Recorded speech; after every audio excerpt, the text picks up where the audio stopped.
The top four race is on for Arsenal. There's actually a race at the top for the Premier League title, and we're going to talk relegation coming up now on the Gooners Pod.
What's up, everybody? Welcome to the Gooners Pod. I'm your host, Jaredy Carver. With me today is the incomparable co-host of the Gooners Pod and also host of the Not Another Arsenal podcast. It's Mikey Hernandez. How you doing, sir? Very well, dude. Thank you very much. Always a pleasure to be back on this platform. I was just telling you off air, I did the unthinkable, and that was literally wake up and kick a 6-month-old out of the bedroom to make this time frame. So, God, I hope the chat room really appreciates it. Yeah, you're going to have a tough time with the wife, I have a feeling, as soon as this pod's over. So best of luck to you with all of that. Today's yeah, there you go. So today's podcast is a little bit of a special one, I guess in a couple of ways. The first being we finally got rid of Magic Mike. So It's got to be a good one right off the bat. But in all seriousness, we're going to talk about a number of topics today, but not exclusively Arsenal. We're going to talk about kind of the three big races going on in the Premier League right now. We've got what is kind of an unexpected race for the title between City and Liverpool. We've got a really exciting top four race that Arsenal's right in the thick of. And then we've also got what ends up being the most interesting race of all a lot of years is the race to avoid relegation. So we are going to jump in and talk about all those today and also give our predictions on how we think all those races are going to go. But before we jump into those, we just want to give a shout out to a lot of people here joining us in the live chat. We appreciate you jumping on. Daniel Robert, already giving me static. The week's not over yet, buddy. I'll be coming for you. Our buddy Dean, always good to see you in the chat. We always enjoy having you. Matthew D'Souza's in the chat.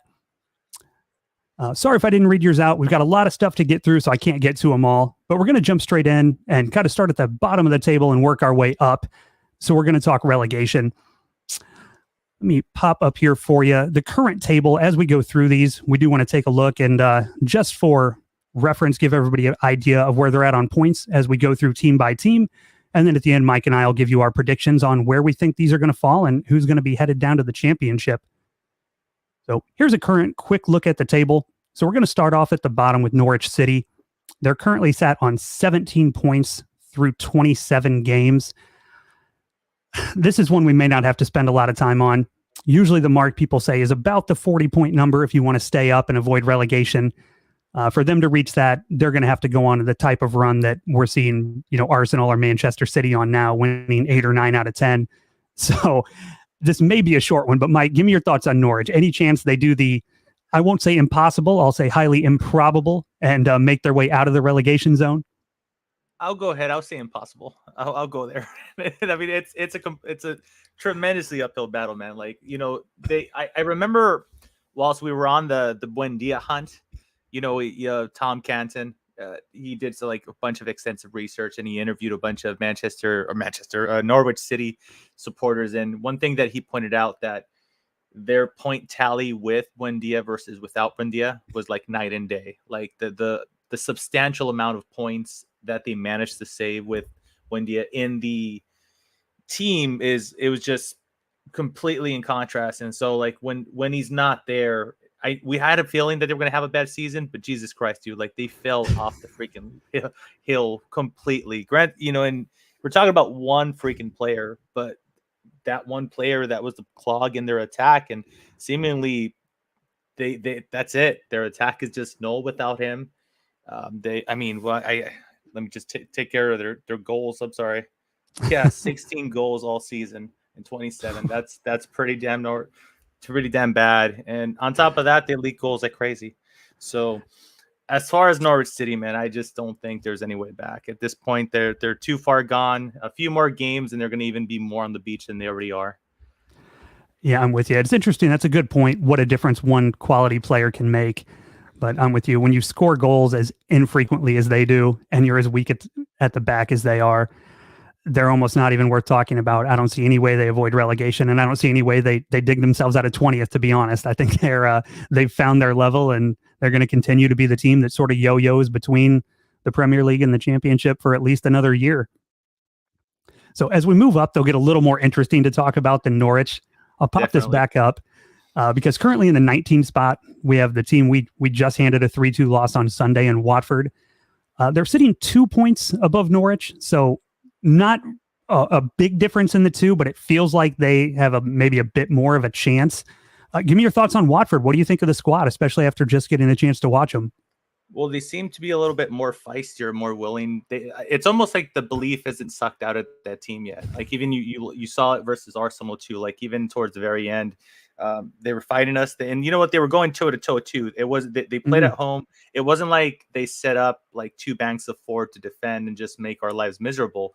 It was more of a back and forth game. And, they got that late goal just by consistently pressing our defense at the very end. So Gerbil in the chat room, luckily for us, they got that goal rewarded, by a little bit of a mistake by Granit Xhaka and Ben White, but they seem to be slightly more filled with confidence. So like, as far as that bottom tier team goes, Jared, like if I'm judging just by personality, like the player's demeanor, like I look at Everton and say, holy shit, they're just dejected. They want the season to be over, and they don't want, they don't know what to do. At least when you watch Watford play, there's like a system. You kind of see that they're still up for the fight. So that might be incredibly harsh on Everton, but at least just watching them play, holy crap, man, I don't think I've ever seen a team look so bad in their current form right now. So I can't believe you're talking about Frank's fighting toffees that way. Fantastic squad he's put together there. Absolutely. But I'm kind of with you on Watford. They look like they're a little bit more up for the fight than Norwich. I still kind of think they're in that same boat where they've just dug themselves too deep of a hole to get out of with the talent that they have. I will say for them, there's one team every year that's always in the relegation battle that has a lot of individual talent that just as a team doesn't seem to pull it together, that everyone else is looking at, especially when we get into May and June, saying, hey, when they go down, who can we pick from this team? And for me this year, that's Watford. They're not great in midfield. They're not good in defense, but they have so much attacking talent. You look at King, Sarr, I think they both have a handful of goals this year. And then sort of the cream of the Watford crop in Emmanuel Dennis. He's one that I don't believe he's to double-figure goals yet this year. I want to say he's on about 9, but he'll probably get there. I'm sure someone in the chat will correct me if that's not the right number. But he's the one that I would anticipate is going to be playing for a top-half Premier League side next season. Just such a versatile attacker and really the standout player in what otherwise is a not super impressive Watford team overall. But again, I don't see them staying up. I think them and Norwich are kind of resigned to their fate at this point. But not completely out of the question for them, but it's going to be an uphill battle. Now, as 100%. We move to the teams now, looking at 18, 16, 17 is where it gets a little bit interesting and we could see some movement. It's currently sitting at 18th. We've got Burnley. They're on 21 points through 26 matches. So they're 2 points clear of Watford and have played one less game. But more importantly for them is they're in the 18th spot. They're looking upward. They're only 1 point behind Everton. Although they played one less game. They're one when Newcastle came in January and took Chris Wood, obviously that's a good bit of business and improved their team dramatically and also took away directly from Burnley, who at least at that time was a relegation rival of theirs. Now Newcastle's gone on to put a good run together to where I would say at this point they're completely safe. But Burnley made a good move. They got Wout Weghorst to come in and replace him, which is a more than suitable replacement. He's a guy that I heard getting tossed around as someone Arsenal should look at for potentially a second striker. So do you think with the addition of Weghorst in current form, along with Everton's current form, that they may be the team that crawls their way out and escapes relegation this year? Yeah, that Van Horst, he is a player that been touted by my mate Kelly like over and over and over on a weekly basis because he's a big Bundesliga nut along with Serie A. So he even told me like, hey man, there's no reason why we can't look at a type of player like this. It would be like low money outlay, not big wages, and it's something that he might be suitable for the last part of the season, during the transfer window when we were all losing our head that we didn't sign a striker. So it's a name that I've been touted a lot. It's a name that's seemingly been respected a lot in Germany. So yeah, to your point, I could see him scoring a few goals. And the thing is with Burnley is they know how to frustrate the holy shit out of many, many teams, not only the big boys, right? We saw them come to Arsenal and frustrate the hell out of us, but they've done it to other teams. So as far as solidity goes and not leaking goals, we were just referring to like Watford and Newcastle that can't defend to save their lives. Look, goals against. Look at this drop off from Burnley. Burnley has 36 against compared to Watford and Norwich 50 and 58. It's a substantial amount. Yeah. So and look, hey, and I will say this completely. Talk about unpopular opinions. Sean Dyche, man, I don't mind him. I can't like the whole thing he does with the media and how much he bitches and moans about things. I find it like humorous, to be completely honest. I kind of have a soft spot for him, believe it or not. I want to see the Stone Cold Steve Austin Sean Dyche meme floating around again. So I'm kind of with you. If ever there was a manager that sort of fits the personality of a team and vice versa, I think that's it. They're a very just kind of rough, aggressive, sort of not caring type, and I think he suits them well.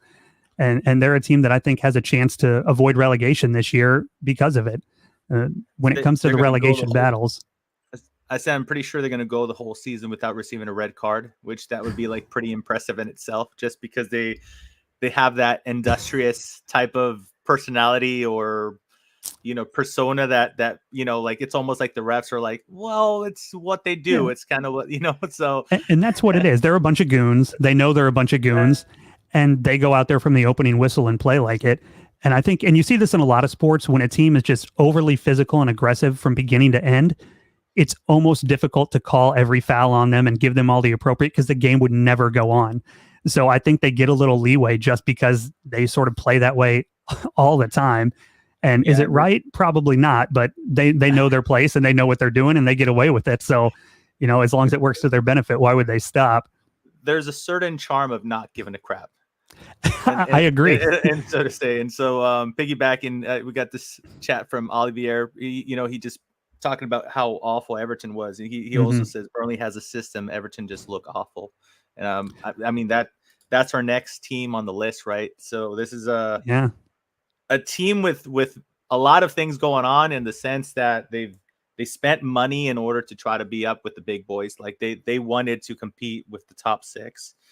They got Usmanov, which many Arsenal fans wanted to buy out Arsenal, and so many things that Everton did we were compared to in our 8th and 10th seasons that finished horribly, and we were finishing out of Champions League, and we were getting compared to them a lot, especially when Usmanov recently moved over there and they were making these big, massive 40 million purchases and like rejecting 60-80 million from Richarlison, and you're like, oh, okay, you guys mean business. And then it all just freaking collapsed, dude, like horribly. It's remarkable how fast things can change in the Premier League. I tweeted this just earlier this week. I was watching their game, and it's remarkable how far they've fallen. But it was only a year and a half ago they signed Decore, Alan, James, had a rebuilt midfield, and they started that season with 6 wins in 6, 18 points right out of the gate, and they really looked a team sort of on the rise. Fast forward to a year and a half later, they've got a new manager, and they are right in the thick of a relegation battle that I think is very likely they're not going to come out on the good end of. So it just shows you how quickly your fortunes can change in the Premier League when even the slightest things start to go against you a little bit. Regards to Everton too, I mean, just speaking about Frank Lampard for a little bit, is this like, does he survive if he gets relegated here, Jared? Like, because you know he had that stink with Chelsea, and Chelsea gave him a lot of leeway, right? He stunk up the place before they just said enough is enough, and I think that's one of the issues with hiring a club legend, right? Because we got Mikel Arteta on our club, but I mean, look, I think anybody that wants to say he's a club legend, they kind of say it with tongue in cheek, right? He was a good player for us, a respectable player, you know, in the locker room and everything, but he didn't have that legend status. So if the club wanted to pull the trigger on him and, you know, say, hey, we're going to fire you, it's not as big as doing it to like Patrick Vieira. That's doing a decent job at Crystal Palace. So Frank Lampard, with all that money that was spent by Chelsea, and then he failed so miserably, and then, you know, Tuchel turns them around, wins the Champions League. So you kind of notice it wasn't the talent on the team at that point in time, right? He takes some time off. He comes back to Everton, which is widely known to be at least a mid-table team. And for things to just drop, I mean, I think their current form, what was it? Lost. I literally think, I mean, I say this tongue in cheek, but it's true. Like maybe they could stay up if they only play Arsenal every season, because as far as 1 win in 4, yeah, that'd be bad.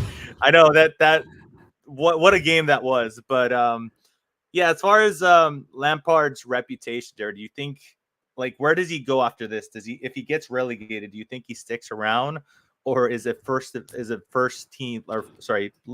division team still like lurking and looking at him like, maybe he's a good choice?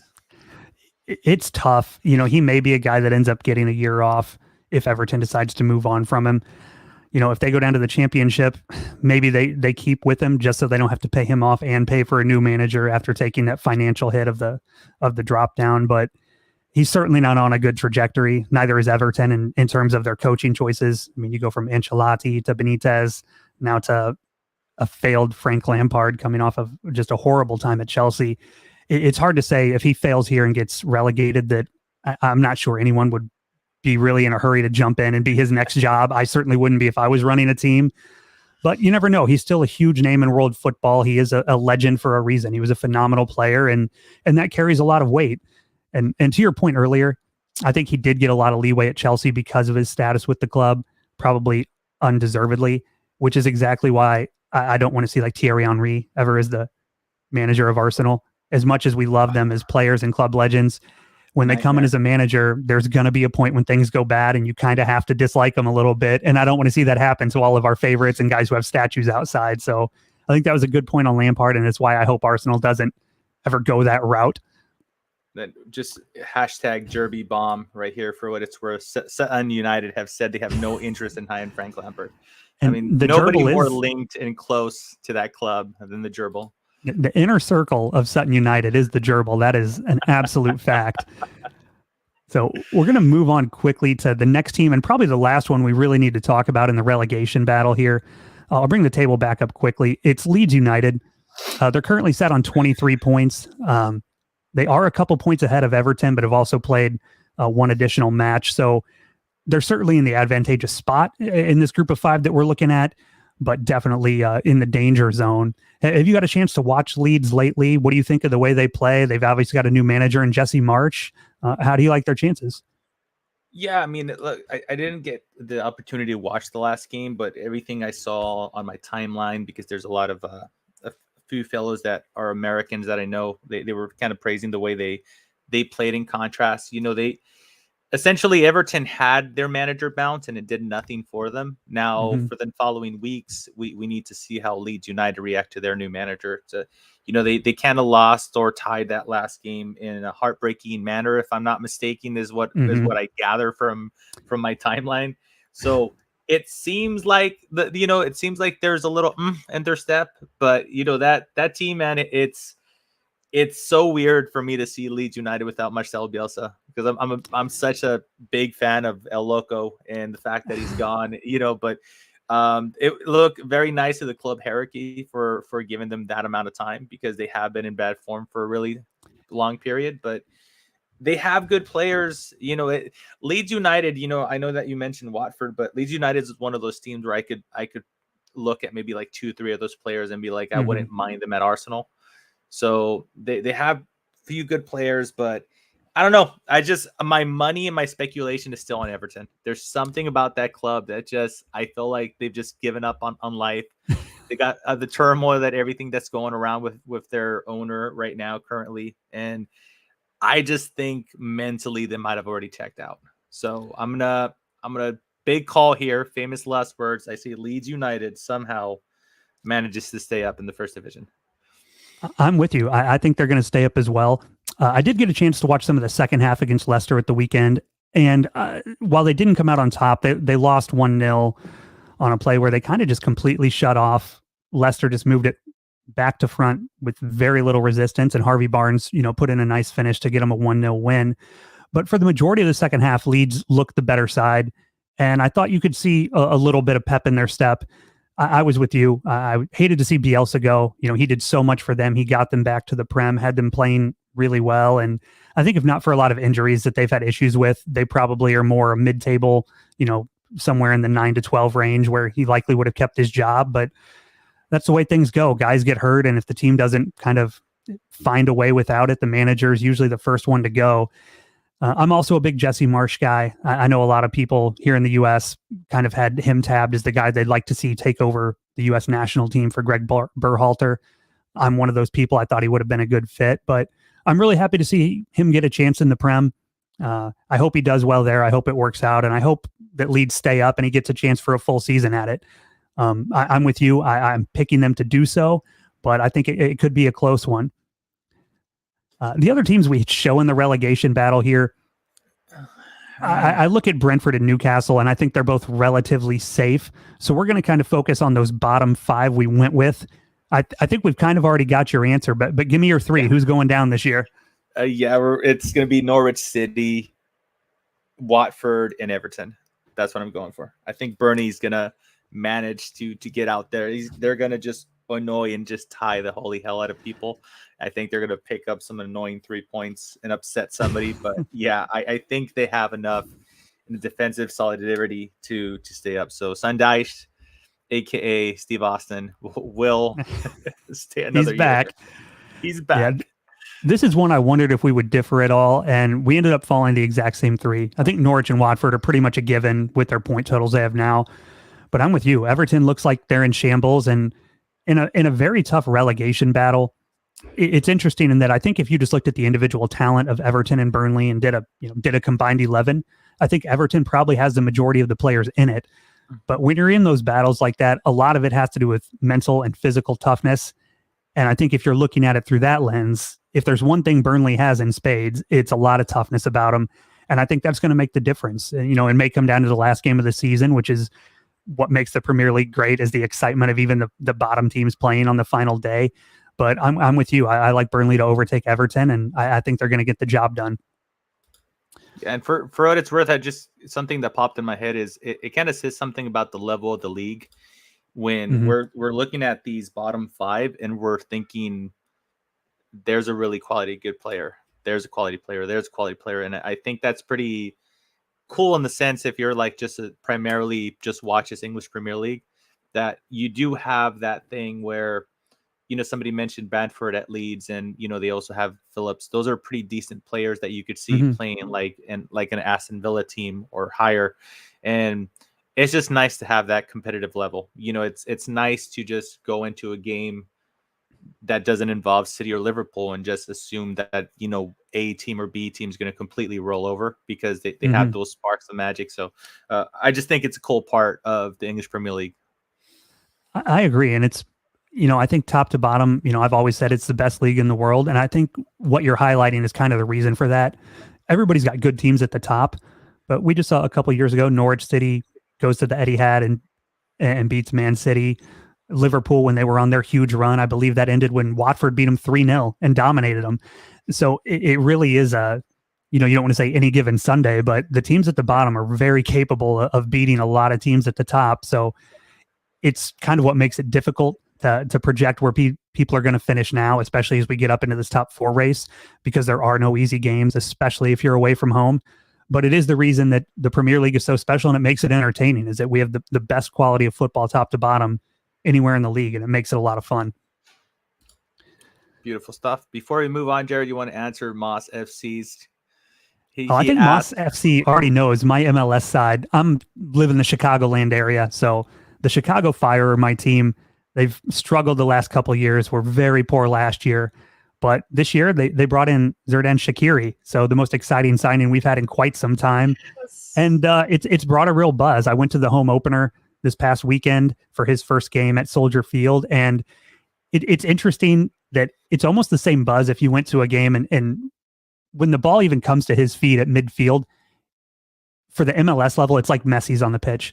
If he just gets the ball to his feet at midfield and turns, the whole crowd starts to raise up. It gets loud. So it's brought a certain excitement. Again, they're not off to a hot start this year. They're 2 clean sheets in 2 games and still sat on 2 points because they can't put one in the back of the net. But he's brought a certain excitement, and I'm excited for the year. And I think the fans here are excited for it. So really looking forward to it. I've never really asked you, are you much of an MLS guy? Do you have LAFC, Galaxy? Do you have a squad? Yeah, so I'll hold. Look, I see your shitty team and say, hold my beer. I support the San Jose Earthquakes. Oh my! The time we made playoffs over here for the first time in 10 years, it was only to get smacked like 7-0 or something by like Toronto, and then we just never had the taste to go back over there. But yeah, we started off the season with we drew the last game versus the Crew, and then we lost versus the Red Bulls. But yeah, we look pretty homeless. It's pretty bad right now. We got a new shiny stadium. Hopeless is what I meant, not hopeless. But things aren't looking up, man. We currently, we have a recognizable manager in Almeida who did really good things in Argentina and some better things in Mexico as well. So when he came to us, I was like, no way. I can't believe we got Matias Almeida. I can't, he's a big name in South America. He succeeded with Chivas in Mexico. And I was like, I cannot believe this. Oh my God, this is going to turn around. No, it didn't turn around thus far. So little story about Chicago, man. San Jose Earthquake used to play in in a Buckshaw Stadium, I think it was. Maybe you could fit 5,000 people in the stadium. And that was the first Quakes game that I convinced myself to go to because Chicago Fire was visiting with a certain ex-Arsenal player. And when I was like, wait a minute, I get to watch the Ljungberg live, I'm like, I'm fucking going. And then the very next one after that, the next time I went to a San Jose Earthquake game was New York was visiting, and they had the King. And I'm like, I gotta go. And after that, I started going and meeting people, and here I am, a season ticket holder. And if you're not a season ticket holder, you're not proper, Jared. That's what I have to say to that. Well, at least not yet. I'm not proper. I have a wedding to pay for, so maybe next year on the season tickets. You're not going to be proper for a while then, Jared. Yeah, you're right about that. All right, so I don't want to get caught up on MLS too much. The season just started, and I could talk about it all day, but we got a lot of Premier League stuff to get into, and no one jumped on the Gooners pod to hear me go on for 45 minutes about the Chicago Fire and our outlook for this year. So we started at the bottom of the league, and I think next we're going to jump to the top. We'll save kind of the interesting Arsenal talk and the top 4 race for last. The title race, we'll put up the top of the table here. It really, for me, there's a 2-team race for the title. Chelsea's there, but I don't really like their chances. Yeah, I don't think we're going to see much from them. They've made the list just to make the list, but I don't think there's a whole lot to cover with them. So before you give your prediction for who's going to win the league, give me just your general thoughts on City and Liverpool. City does currently sit 3 points above them, but they do play a game at the Etihad, so they have a head-to-head still. When City went 10 points, I think, clear back in December, I just assumed the title race was over and that they weren't going to lose enough points to where it would even, come to anything exciting. But they've had a couple slip-ups. Liverpool's been strong, and now we've actually got a real race for the title. So give me your thoughts on both teams before you give me your prediction on who's going to take it. Outstanding, the both of them, first and foremost, in both very, very different styles of playing too, right? Because you got Manchester City in Arteta's word, I guess we'll play 300,000 passes in your area, and then boop, there you go. They scored a goal, and they make it look so effortlessly. It's just absolutely ridiculous. Like, I know that Manchester United, they're not the bar in which to measure a good defensive team currently, but like some of the shit that they did to them was like the goals were just like tap-ins, dude. Like a good friend of mine said some of their goals were the most Arsenal goals not scored by Arsenal, in the sense that they just pick apart a team and they find these openings, and it's just what they do is really amazing. All that said, I will say this: they bore the holy shit out of me. Like, their buildup is so slow, dude, and I'm just kind of like, can you go at him? And then you got the other side of the coin. You got Liverpool, who, you know, their right back and left back were just auxiliary wingers, and they play with two defenders, and, you know, they play like 2-4-4, or, you know, some crazy shit like that, because they're so offensive. And both teams are healthy, so it's a real big toss up. I mean, similar to some of our head-on games that we have versus our own rivals versus on top 4 race. That Etihad game is going to be just absolutely insane. But I'm still betting on City to just edge Liverpool on that end. So currently they got two, I think it's only 6 points difference. But as far as goal differential, just to make things even more interesting, City sit at 50 and Liverpool at 51. So we're looking at a potential, you know, if City manages to lose 2 games, we're looking at a title that could be defined by goals, which is just absolutely insane. So just 2 beautiful teams, man. And you know, while we're on the Liverpool thing, I'll say this, and I haven't got the chance to say this on a podcast, but you know what? It hurts me a little bit more when Liverpool wins. And I'll tell you why. Because City, I could always rely, even though they're doing things very, very well, I could still say they bought into that success. Now, Liverpool was maybe not in the situation we were as far as contracts, but talent-wise, they had some really tough years right there. And they spent a few years, you know, outside of Champions League and all that. So for them to turn that club around and acquire, you know, specific players and sell really high and essentially overlap Arsenal, when they won the title, that gave me the owies, because I'm like, fuck, if we only had competent human beings at Arsenal, we could also do that. And so there's always a little owie moment when they win the league. So I guess my bias is going to show and say, but yeah, just 2 incredible teams, man. Yeah. And I'm with you. And they have people in charge who are willing to make a tough decision, because Coutinho was one of the top players in the Prem at the time. And the decision to sell him, I think, was unpopular with a lot of people. You're letting go of an absolute superstar, and they turn that money around. They bring in Van Dijk, they bring in Alisson, and, you know, kind of the rest is history. They've turned into a dominant force. As far as those 2 teams, for me, I'm kind of leaning the other way. I think it's very possible Liverpool is going to make a run at them.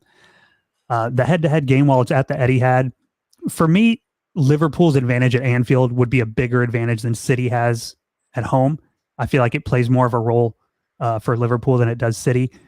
In general, I'm with you. I acknowledge City's an incredible football team. What they do is very difficult, but I don't enjoy watching them. In most cases, they're just not a fun, exciting game to watch. It's very rare that I would select theirs of all the games available and turn it on. That said, this is one I will be watching when them and Liverpool hook up. I believe it's early April. That's going to be a good one. And Liverpool's going to put them to the test. They've gained on them in the table over the last couple of months. And in terms of the squads, Liverpool went out and signed Luis Diaz, who's a very talented attacker. And you're adding him to already one of the most dangerous attacks in the world. And on the other side, City, the primary difference in their roster right now, at least, is the news that Ruben Diaz may be out 4 or 5 weeks. He's got I believe, a hamstring injury. And they're a team that, despite their defensive record, I know they don't give up many goals. I don't find them to be as dominant of a defensive team as maybe the numbers would suggest. I think their goals conceded looks good because they only defend about 20% of the game, and they always have the ball. I think if you put them defending with the same amount of time as a lot of other teams, not that they would be poor, but I don't think they would stand out quite as much. And losing kind of their captain of that back line and Ruben Diaz, I think could play a role and be kind of detrimental. So it's going to be a close one for sure, which is great. We all love an exciting title race. We'd prefer to be in it, maybe in the coming years. But I'm going to go the other way from you on this one. I'm kind of leaning Liverpool. Not that I want them to win it for kind of the same reason you highlighted is, everybody's more accepting, I think, when City wins because we just say, well, they bought it and we move along. But I think Liverpool might find a way to get it done. It's going to be very close, but I think they've potentially got it in them to make the run. And if we're just basing it just on names, right? And form plays a massive part. But if we're just basing it on names, if you're looking at Liverpool, they still have to visit Arsenal. They have to play Manchester United, which, look, I don't know what Manchester United you're going to receive that week, right? You never know. I don't think Liverpool is scared of that one. Yeah, right. But, they got to visit Aston Villa. They got to visit Newcastle, which, may or may not be at the beach by the time they're playing, right? And then other than that, they got Everton. Imagine them being the ones to put the final blow on them. Oh, they also play Spurs, who, for one reason or another, they could lose against Watford one day and then beat Manchester City the next day, which is just absolutely insane. But on the flip side, if you look at Manchester City and their games, for the most part, they're done with the big names, so to say, right? Other than the Liverpool game, because after that, like, I don't want to say they're playing for nothing, but like Crystal Palace, Brighton, let me see, Crystal Palace, they're mid-table. They're not going to go down. They're not going to qualify for Europa currently. Then you got Newcastle that most likely will be saved because it's not until May. Aston Villa is going to be a mid-table team. West Ham towards the end of the season, maybe potentially they'll be fighting for top 6, depending on how they do. They're playing against a Wolves that seemingly we just dismantled. We destroyed the poor bastards after we threw those fireworks when we beat them. We did the double over them, So I look, if I'm just looking at the calendar and looking at just banana skins that they could potentially slip on, I'm saying Liverpool might potentially have a little bit more of a difficult run. So, obviously he has to play Arteta's tricky Reds at the Emirates, and we're going to beat them and then qualify for top 4, and we're going to have a feel good moment. I'm going to shut up now is what I'm going to do, Jaredy. The Emirates has turned into a difficult place to come get 3 points. It really has. We've seen a pretty good improvement in that area. Now, is Liverpool terrified to come in and play us? Probably not. But we've definitely seen some improvements. So we're moving the right direction. And that would be a defining game. If Arsenal got any sort of result, whether it be a win or a draw against Liverpool, that really is going to have a pretty big impact on the top 4 race. Now, as we talk about the top 4 race, I know you mentioned Tottenham there. We're going to move forward and talk about that section of the table because it's going to be a pretty competitive run coming in. I'll pop it up on the screen here. Wolves, as you said, I think we dismantled to the point that they might not be really in this anymore. But regardless of the order here, I'm going to start with West Ham. They're currently sat on 45 points. So they're 3 points behind Arsenal, but they've also played 3 more games. They seem like the one that would be the least likely to move forward. I sort of bring them up in this conversation the same way I bring up Norwich in the relegation battle. They're in it, so I'll give them a shout, but for me, it's just too big of a hill to climb. Do you think West Ham has it in them to make any sort of run for the final UCL spot? I think they ran out of gas, and maybe staying in these cup competitions might have done them a little bit more harm than good. Look, I would have really liked to be in the League Cup longer. I would have really liked to be in the FA Cup longer. But looking at our squad, seeing how thin it is, staying competitive in this league, and not only that, having to catch up on games, I think it's going to be a really big battle for some of them. So they've already played their games and they seem like they're starting to tire out. They already have a really thin squad, a squad that's, look, at the very least, we get to swap out, Pepe, Smith Rowe, Rob Holding could do a decent job, however you want to interpret that. And at least we have some type of rest amongst the games. But that West Ham team seems very depleted as far as quality goes. After the starting 11, there's a massive drop in quality if you look at the bench. So, yeah, they're going to have a really tough time. I could see them dropping more points. And if we're just going on based on form and talent, I think only Wolves could, if Wolves doesn't like snap out of whatever the hell they're doing right now, they might grant them a chance in the top 6, if you will. But other than that, I mean, I think they're dependent on what Wolves do or do not do. Because if we're looking at just a simply like talent roster, Wolves got them beat in the majority of positions, in my opinion. And they also have a certain Portuguese midfielder that I would like to see at the carpet, if you will. You and I both. He was on the top of my list last summer. I wish he was playing for us right now. But as far as West Ham, I think I'm with you. They just seem a little bit depleted and like they're running out of gas. It's just been kind of a slow decline. They were in 4th early in the year, and they just kind of step by step dropped down. And what I will say, being behind Arsenal with 3 more games played, if that was the only team in front of them, you know, you could say that there's a chance they have a lot of things go their way and sort of bridge that gap. But the fact that Tottenham and United are also in between, they're also in a better position than them. I think it's just to the point where they would need every single game to kind of fall their way. And like you said, playing in those cup competitions longer, I think, has not done them any favors. Yeah, I mean, you know, I'm as much of a silver lining guy as anybody. I would much rather Arsenal currently be playing in Europe, being in the cup competitions and playing for trophies. But if you want to look at taking a positive from that, there's no way that you could say that Arsenal hasn't benefited greatly from having the added rest and fitness that some of these other teams, especially like West Ham, don't have as thin as their squad is. So next up, I'm going to talk about the team currently sat in 7th, although I would say I think they have they're the most dangerous to Arsenal's 4 position currently. Sat on 45 points, Tottenham Hotspur. They played 1 more game than us and are 3 points behind. And we do still have a very important North London derby to be scheduled. So, like I said, to me, they're the dangerous team. The way they play would lend that they could potentially make a run. They've got a lot of talent. And Manchester United is faltering a bit. I mean, do you look at it the same way? Do you think Spurs are the biggest threat to Arsenal currently in the top 4 race? Yeah, it seems, look, they're going through a really bad patch right now, but it seems like they're hauling in the same direction versus Manchester United have a ton of crap going on. Like, you know, I listened to Ars blog earlier today. It's a small podcast. You guys might have to Google search it. It's not too. So for you Arsenal fans, I'm sorry. They'll appreciate you shouting them out on this podcast, I'm sure. Yeah, it's going to mean a lot to Andrew and James. You're welcome, guys. You're welcome.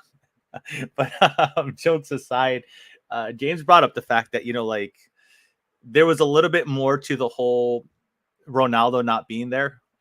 There's like differing stories that he might have found out that he wasn't in the starting 11, and like and then, you know, the other side is like, oh no, he was injured, but then even injured, he caught a flight and left the city apparently. And so it seems like, look, you wouldn't think that adding Ronaldo to a team would have a bad, you know, a bad thing happen, but dude, he seems to have just messed up the balance of that team. It's kind of like you can't force Bruno Fernandez and him together in the same team and just say like, hey, work it out, this is going to work. And it seems to have backfired on them. And furthermore, I mean, I guess it's almost like the players are almost thinking, I don't need to convince this guy because he's not going to be my manager, just knowing he's interim. I mean, there's a slim chance, right, that the contract, when, if I read the article correctly, they said there's an opportunity for him to become manager, but ultimately he doesn't want it. Like I think that opportunity's gone. Yeah, I think it's in there, but we're not going to see it. He'll be in more of a front office role next year, I'm sure.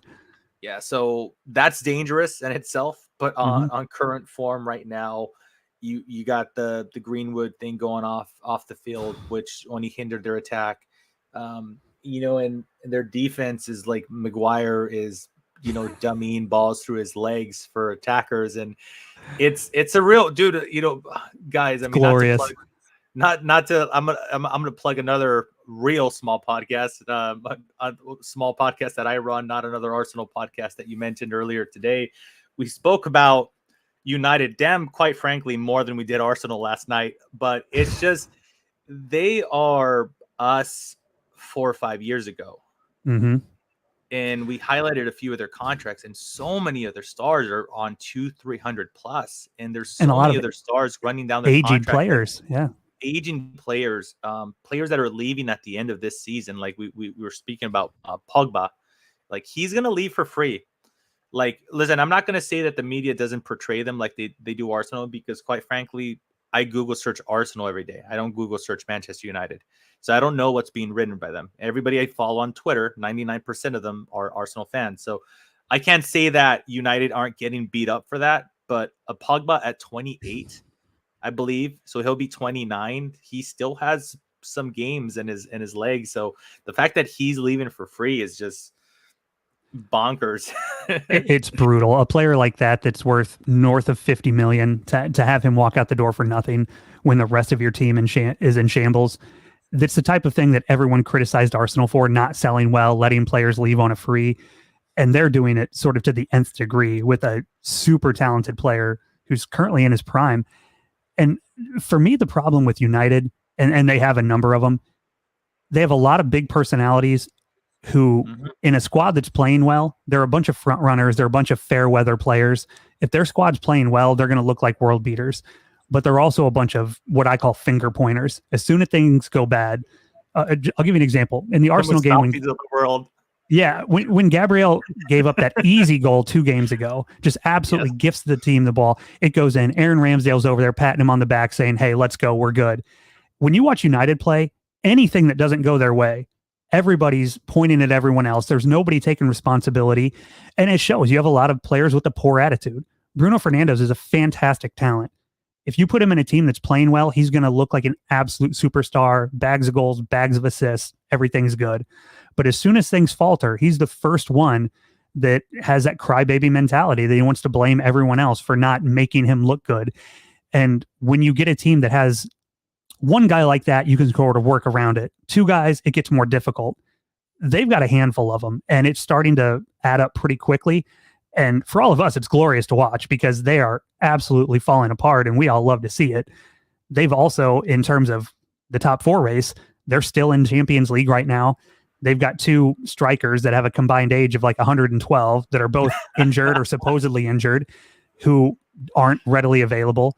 Greenwood's out for, I would guess, the long term, and Rashford's sort of been alienated a little bit, it feels like, in the last couple of weeks. So they went from a team with a really quality attack to now looking pretty thin in some really important areas, along with the defense playing poorly. I tweeted before the City game, I felt like it was one that if City went out and beat them pretty good and handedly and made them look bad, it could be sort of the straw that broke the camel's back for United, and they may fall way off. You know, whether or not that happens, it's kind of a wait and see, but it certainly has that feel to it that they're just not in the race anymore. And, you know, that's great for Arsenal, not just because we dislike them strongly, but, you know, they're still on points. They're still right there in the race, and they're a dangerous team, and we still have to play them again. But all the struggles they have certainly look to be sort of advantageous for us right now and trending a good direction if you're a fan of Arsenal or Tottenham or West Ham, really, who's still in the battle for a European spot. And then here, an interesting point on the top 4 races that Manchester United, Spurs, and Arsenal, we still all have to play each other. And so, like, you know, United, Spurs are about to play, and I think, look, if I'm being diplomatic, a tie would be the best outcome for us. I still hope that Spurs lose, obviously, because they're Spurs, and my disdain for Spurs outweighs United. So, you know, and I've often said that I think it's a generational thing, but I have more hatred with like Spurs, Chelsea, United. I guess those would be my top 3 in no particular order. Then I do pull because, like, with Liverpool, I didn't live the 80s. So when anything goes bad with those teams, I'm a happy camper. And currently, Chelsea's going through it, are going to be going through it very soon. You know, Spurs are going through it with their manager publicly saying no manager could make them irrelevant. And then you got, you know, United for all the things that we just mentioned. It's a fun time to be an Arsenal. Like, if you enjoy banter and bantering up other fans, it's a fun time to be an Arsenal fan right now. I mean, we've taken enough of it in over the last 3 or 4 years. It's only right that we take the opportunity to give it back to them when they're doing things they are now. But Speaking of Arsenal, we're talking about the top 4 race. I'm not sure who's currently in 4th. Let me see if we've got it on the graphic here. Looks like so nice. I guess it looks like it's Arsenal. Not a bad spot to be in. We're sort of in the catbird seat right now. There's a lot of games to play, and like you said, a lot of head-to-head, so it's pretty volatile and could move back and forth pretty quickly. But we've taken 25 points of the last 30 available in the league. United's faltered a bit, taking a draw at Watford. You got to feel good about Arsenal's chances right now. I am feeling amazing about Arsenal chances right now. And I will, speaking about the game in hand, the game in hands for one, let me tell you, it's substantially better to have a game in hands and be above those you had the game in hands versus trailing. Remember, like a few maybe like a month ago, Spurs were trailing everybody, but everybody was like, we got 3 games in hand. And they're like, they finished the position below after those 3 games in hand. So the fact that we're above everybody in that top 4, and then we have 3 games in hand, it puts us in a really privileged position. Now, speaking about Arsenal specifically, I always go back to this. I'm always slightly worried about the youth in our team.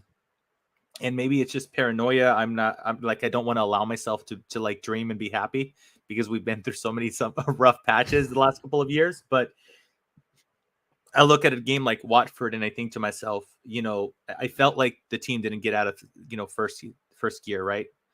And I think they got themselves into a pickle where if they would have played with a little bit more intensity like they did versus Wolves, or like even that Manchester City game, like you almost saw the level of our team and the players kind of go up a little bit. And I think at times, them being young, as much as the manager might be saying, hey, mofos, concentrate, they might get a little bit overwhelmed. And I think we saw that a lot at the beginning of the season when we were like holding on for dear life of like a 1-0 game, or we would score and it was like, holy shit, we scored. And then next thing you know, they tied. And it's like, look, there's this great quote, in my opinion, that this guy, Jorge Valdano, he's an Argentine player, World Cup winner. He used to be the GM for Real Madrid. And he said, football is a state of emotions.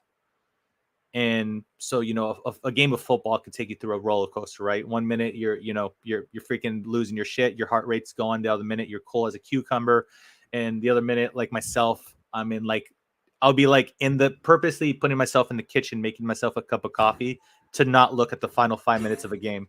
Because I'm so important that I'm going to jinx it, right? So it's a state of emotion, as he likes to say. And it's how we handle those emotions during certain games. Because I think we could look back at a lot of games and say, okay, Manchester United, if we would have managed that game a little bit better, right? And so on and so on. There's a few games like that. So that's what I'm worried about. Everything the players say is unity and focus. And they have absolute trust in themselves. So I'm with that. And I hope that to be true. And Felipe, I'm glad Valdano, great player. Yeah, I'm kind of with you there on the youth. It's what's made this team so fun to watch, and they get better so quickly at their age. I mean, you look at how much better Saka and Odegaard and Smith Rowe are performing than this time last year. Imagine if they improve that much again for this time next season. I mean, they're going to be a problem. But I'm with you. There is a little bit of paranoia is a good word. Yeah. That we've seen us kind of capitulate before, and it's always in the back of your mind. In the Watford game, we sort of shut off at the end there, gave up an undeserved goal. Now, I know we were up 3-1, but it still just puts you in those unnecessarily nervy situations for those last 5 minutes. And also, don't forget, we weren't super sharp at the start. They had the ball in the back of the net in 20 seconds in that game. Now, Dennis was ruled offside, but it was a relatively close one. And to be honest, if he's in the same position but onside, he's still scoring that goal. So we do have those little lapses where we're just not quite turned on. And when you're playing Premier League competition, guys who are that good can score goals in the blink of an eye. And those are what you have to avoid if you want to get consistent results. And it's not to say we haven't got consistent results. We're on, a 10-game stretch now of playing very well. Run, yeah. But we still have those nervy moments that every team has. But the focus should really be to minimize those. And I think that would be the takeaway if I'm Mikel Arteta and I'm in that locker room going through training this week. As good as the 3 goals we scored were, and all 3 were really, really good, there were still moments where we weren't playing up to the standard we need if you want to be a Champions League team. Luckily, we have a lot of time in between games right now. We don't play again until Sunday, so we can kind of have a good conversation about that before what's going to be a really tough week. But there is still some stuff to work on. We're far from perfect, but that's what makes it fun. You know, it's fun when your team's good, winning titles, winning trophies. That's like the peak of being a fan, is that enjoyment of your team winning. But shortly behind that for me is when your team's been playing poorly, and especially over an extended period, and you start to turn the corner and gain momentum, and you see the team building and getting better and improving. For me, as much as people want to focus on results, take a minute and enjoy what we've got, because it's a fun time with the team when they're making that turn and starting to turn into the team you've been hoping for them to be for years. And I think that's kind of the point we're at. Now, if we miss top 4, everyone's going to be devastated that we didn't reach it this year. But if this team, with kind of the expectations put on them back in August, manages top 4 this year, there shouldn't be an Arsenal fan in the world that's unhappy. Now, there'll be plenty of them on Twitter, and they'll be loud as ever, but there should be no Arsenal fan that's unhappy going into the summer if we've qualified for Champions League in the 4 spot. Yeah, I mean, honestly, if you're upset about that, I mean, look, and you know me to be a fairly optimistic person, and I was kind of taking into consideration the form that we hit towards the end of the last season, and I thought to myself, if we stay healthy, in my mind, there's no reason we can't finish at the very minimum, top 6. I know a lot of people panicked, 8th and 10th, and I completely understand why they were upset. I don't want to sound like I'm dismissing that, because, not just based on our history, but even with the talent that we had on the field, you could absolutely make an argument that we should have finished above the 8th and 10th place respectively. But I predicted, like, in my mind, and I was telling my friends, like, I said comfortably 5th is where I thought we were going to finish. So the fact that we're around that marker, or potentially gonna surpass I think it'd be brilliant. And look, Jared, something that got brought up in Talk Sport, I think it's called. Talk Sport. I don't know if there's another word to that. And I'm not making a light. I know that they're kind of controversial, and they have a tendency of just taking the piss out of fans essentially for clicks. But there's a video circulating with I don't know their names. I'm really sorry. Lovely lady that is kind of known to be an Arsenal fan in O'Hara, I believe, is the Spurs guy. And she mentioned that it would be an over accomplishment. Like, it would be overachieving, for Arsenal to finish in the top 4.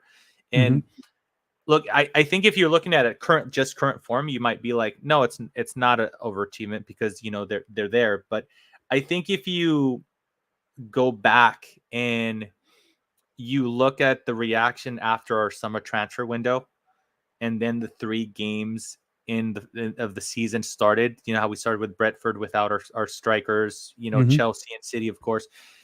I think making that remarkable comeback, and after the summer that we had, where, like, dude, I'm not gonna say nobody, I'm gonna say like 90% of fans were like, holy shit, what are we doing? And we saw the heat Ben White got. We saw the heat Damiashu, like, oh, why do we want like a mid-table team Serie A right back? We saw the reaction when Ramsdale. Like, this is a fucking feel-good moment, to your point.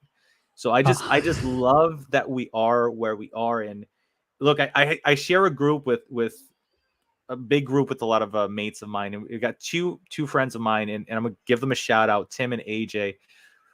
I love them to death, and I disagree with them all the time, but it's just a simple, different way of watching football. To your point about enjoying things, they can point out and discuss Lacazette and say it's glaring that we need a striker, and I cannot deny that. We know what we need. In the moment after a win, I could I could care less, dude. I'm like, I don't care. Don't talk to me. What's that? Haaland is on his way. I don't give a shit. We just won a game. I'm focused on this. And I get like, I'm like so in there. So I would like to encourage Arsenal fans, don't look so much in the future and don't worry about what we do not have right now. I would love to encourage Arsenal fans. Let's just enjoy the moment, dude, because we got a group of players. They're just, hale end kids. We got Martinelli that was rejected by United seemingly 3-4 times. So shout out to their Mhm. talent ID, right? And then we got personalities like White, personalities like Aaron Ramsdale. It's a cool time to be an Arsenal fan. Yeah. A cooler And time they're than I an could remember in many moons, dude. absolutely, and they're an enjoyable team to watch play football for the most part. Great attitudes, great effort. They're just fun to watch. Agent Odegaard is on it. So Holland, if it wasn't for Odegaard, I'd say we have a 0% chance of him coming. Because we have Odegaard, I'd say we have a 1% chance of him coming. I won't say it's impossible. If we finish in Champions League and we have Odegaard, I'll give us a 99-1 shot. And if any sports books out there are taking it, I'll throw $10 on it and hope we get lucky. As we've reached the top of the hour, before we sign off, I do want to jump in. There's a few questions I've highlighted here. If anybody has any others, put them in the chat. We'll try and get through a few here. We'll be on for a few more minutes, but there were a couple here, so I'll highlight them if you want to jump in here and see what you think. So the first one's from Moss. He says, who was our best new-gen Gooner signing for the long term?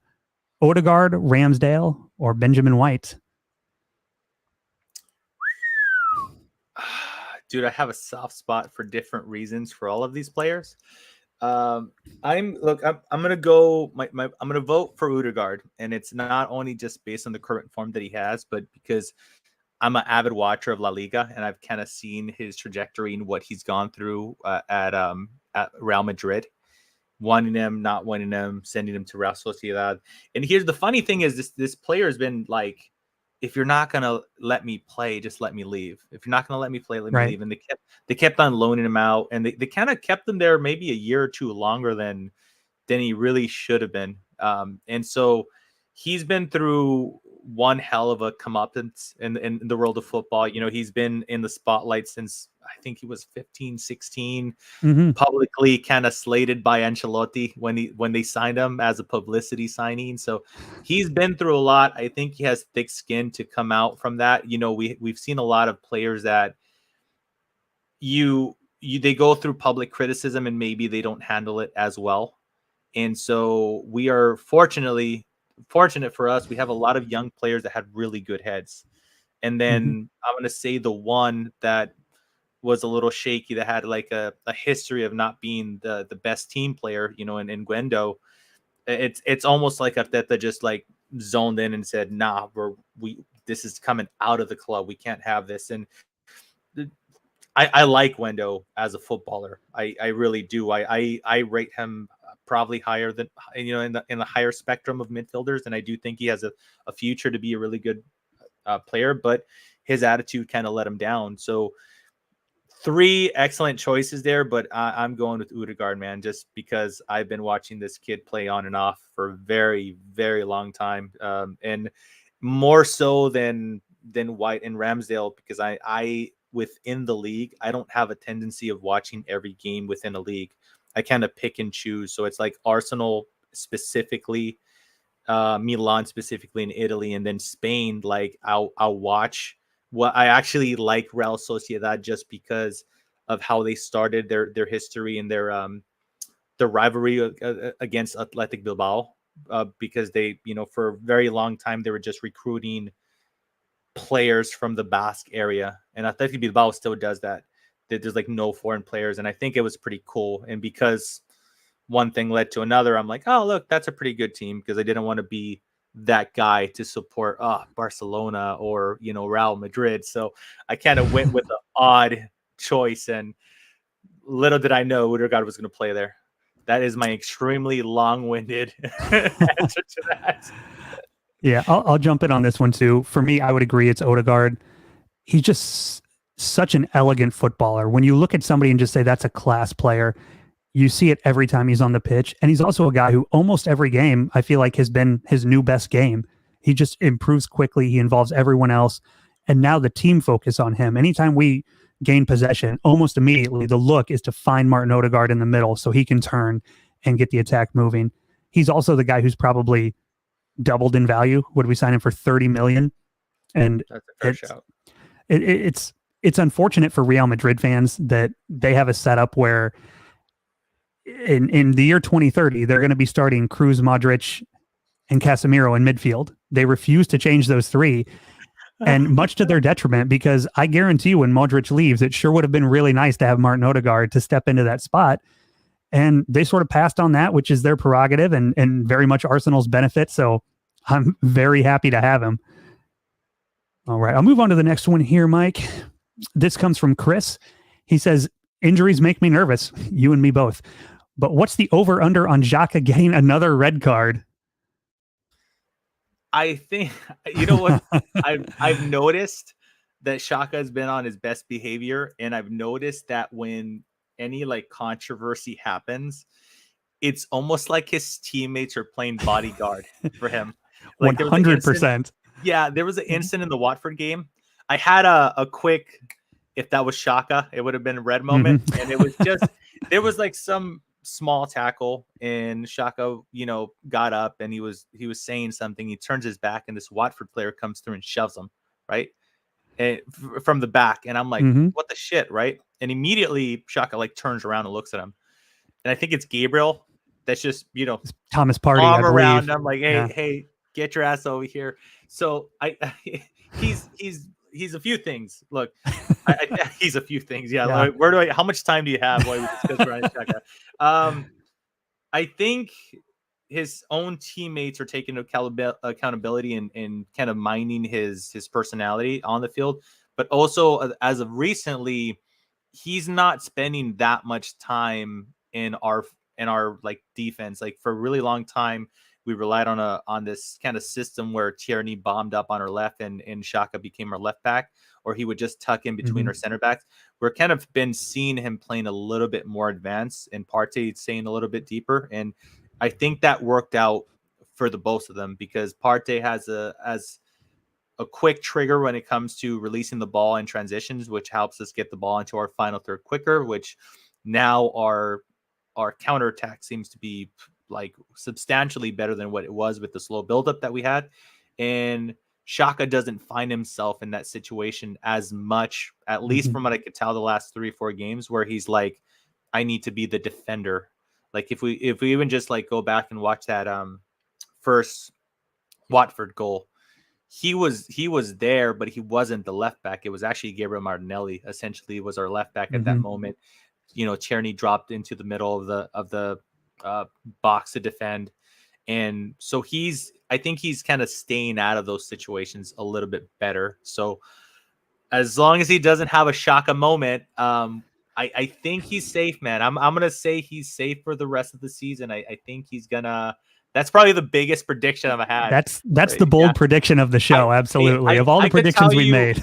I could tell you Arsenal will finish 3rd and Xhaka won't get a red card, and you'll still say Xhaka getting the red card is the bigger prediction right there.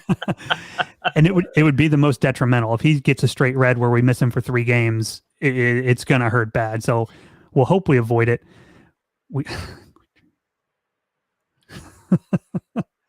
Of course, the gerbil with Mikey couldn't be here to podcast with us, but the gerbil could be in the live chat. He's ever present at all times in all things Arsenal. I don't know, for those of you in the chat, have you ever had a manager that just micromanages the shit out of you? Like you just feel like he's always around. Anyways, I digress. I just completely random. I wish I had a bell to ring. So we've got a couple here that kind of tie into what you were just saying. So I'm just going to go through both of them really quickly. Both from our friend Moss. He said people are starting to get on KT. What's up with that? So I think it's a combination of things. He's played a lot of minutes this season. He may be starting to lack fitness a little bit or just maybe need a little bit of a break. That said, I think he's going to get one. We've got 3 games in 8 days. I think it's very likely that Sambi Lokanga, Nuno Tavares will start in that spot for at least one of those.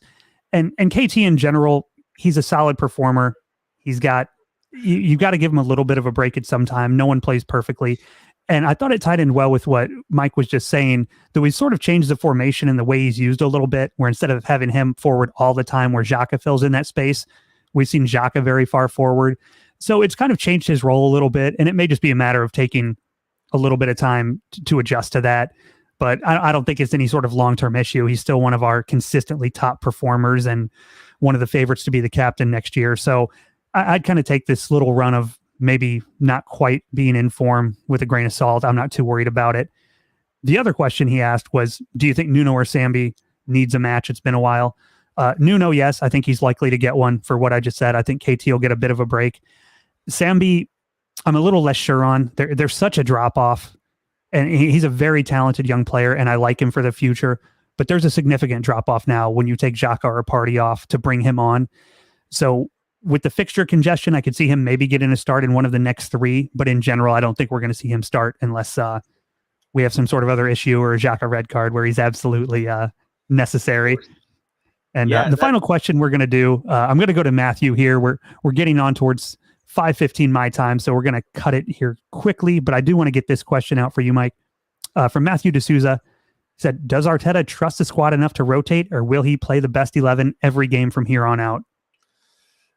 We're playing finals, so I think he's going to play the plus 11 he can as long as they seem fit. So I don't think he's going to do the risking thing that he did with like Partey when he came back from Liverpool, and he looked, like 60% the player. I think it's gonna literally require one of the players to look completely gassed. If I'm looking at, Partey is more of a freak accident type of guy. So if I'm looking at players that might potentially come out because of fatigue or a knock, I'm thinking Tierney has a history of that. Unfortunately, and the league is demanding. The only thing that's saving us currently is that we're playing once a week, but we do have to make up a few games. So I do think that towards the end of the season, this, March, April, we are going to have 2-3 weeks where we're going to play 3 games. We're going to be playing those midweek games. So, but I like Lacazette. He's good for 60 minutes, so it seems, every single game, and then he subs on Eddie and Nketiah. Smith Rowe, who is the other person that suffers from small knocks here and there and needs a rest. Martinelli is there on the left, and he found his love, the goal again, which was really refreshing. Saka, that boy doesn't seem to ever gas out, same as Granit Xhaka doesn't seem to ever gas out. Fitness wise, I think Ben White played every single game last season for Brighton. So if I'm just looking at those players, I'm just looking at the left back with Tierney that might potentially been forced to rotate, but I don't think he would choose Nuno to replace Tierney a pinch. I mean, and I'm not basing it solely on his performance versus Forest, because I know it was a pretty bad one. I will say that he had a stint in the league where he was doing the job pretty capably. And I think maybe potentially things change because Martinelli is such a high energy player and he covers that part of the field so well that, to your point, reducing Tierney's, output and attack, and might potentially be doing the same thing with Nuno because, he was a winger essentially that defends every once in a while, every time we played. And then I just really rammed because Tomiyasu seems to be out for a few weeks. This comment from Moss FC, it did surprise me, if I'm being completely honest with you, that we went back to Cedric at right back because, Moss FC comment is, why can't Nuno play right back? He did play there, I think, one game, but he did play there in Portugal, from my understanding. So I was really surprised that Cedric got ahead of Nuno on right back position. So it's totally random, but I saw the comment. I think it warrants a highlight. Yeah, and I think you hit the nail on the head with, will we rotate or will he stick with the best 11? We heard from Arteta himself. He looks at it as 13 cup finals going in. So I think you're spot on. As long as everyone's fit, he's going to go ahead and stay with the best 11 we have every game possible to try and pick up all those points. Looks like that's the end of the questions we have, so we're going to end it right there. Thank you very much to everybody for tuning in. It's been a lot of fun, very lively chat. We always appreciate you guys. Mike, it's been great. Our schedules haven't matched up. I've been looking forward to getting back on a show with you for quite a while, so it's been a lot of fun. I know you're always involved in a lot of things. You have another podcast you do, so if you want to give everybody a quick shout where they can find you, what you've got coming up. Yeah, we're pretty much a weekly podcast, and that's bittersweet because we do tend to miss out on some good reviews because if there's midweek games, we don't really budge our schedule too much because everybody on the podcast has kids and is married, so we have a very small pocket of podcasting time that we could assist to. So it's once a week, every Monday, and it's 7:00 my time, which is like 4 o'clock a.m. UK. And then, it's pretty late. It's like 9 p.m. Central. I saw Moss. I think he said he was from Chicago too. But it's called Not Another Arsenal Podcast.